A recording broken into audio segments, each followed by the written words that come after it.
আপনার একটা পার্টি ইনসাফ পার্টি এটা না, এটা কে বানিয়েছে, কোথা থেকে বানিয়েছে আমি সেটা জানি না।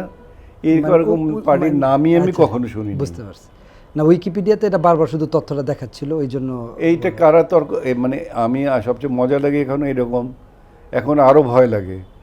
কারণ এখন দেখি প্রায় আমার ছবিগুলো আপলোড করে, সেগুলো আমার ছবিই না, মানে আমার ছবি, কিন্তু ওই যে ড্রেস পরা থাকে চকবাকা, এই ড্রেসগুলো আমি জীবনে কোনদিন পরি না।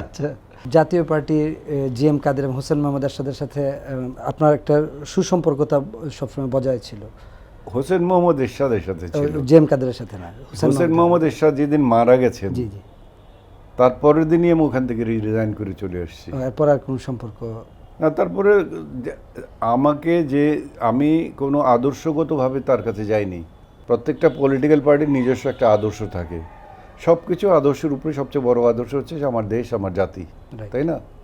তারপরে জাতিটা এখন আপনি মনে করেন যে আপনি এখান থেকে এয়ারপোর্টে যাবেন, এয়ারপোর্ট থেকে যাবার 4টা রাস্তা আছে। এখান থেকে মেইন রোডটায় যেতে পারেন, সাইডের থেকে হাইটে যেতে পারেন, ওই পাশ থেকে দক্ষিণখানের এই রাস্তা দিয়ে যেতে পারেন, ওই পাশ দিয়ে ওই পাশের রাস্তা দিয়ে ওইখান থেকে যেতে পারেন। ডিফারেন্স অফ ওপিনিয়ন থাকছে এখানে।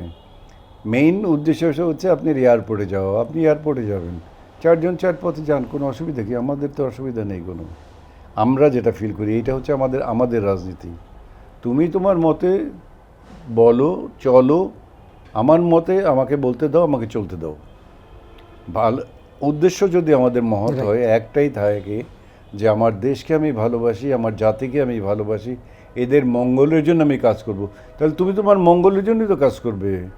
তুমি ওই রাস্তা দিয়ে গেলে পরেও বা এই রাস্তা দিয়ে গেলে পরেও তুমি খারাপ কিছুর জন্য তো কাজ করবে না। আপনার একটা পার্টি ইনসাফ পার্টি এটা না, এটা কে বানিয়েছে, কোথা থেকে বানিয়েছে আমি সেটা জানি না।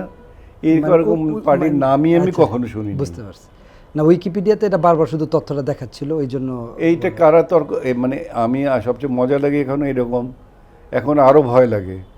কারণ এখন দেখি প্রায় আমার ছবিগুলো আপলোড করে, সেগুলো আমার ছবিই না, মানে আমার ছবি, কিন্তু ওই যে ড্রেস পরা থাকে চকবাকা, এই ড্রেসগুলো আমি জীবনে কোনদিন পরি না।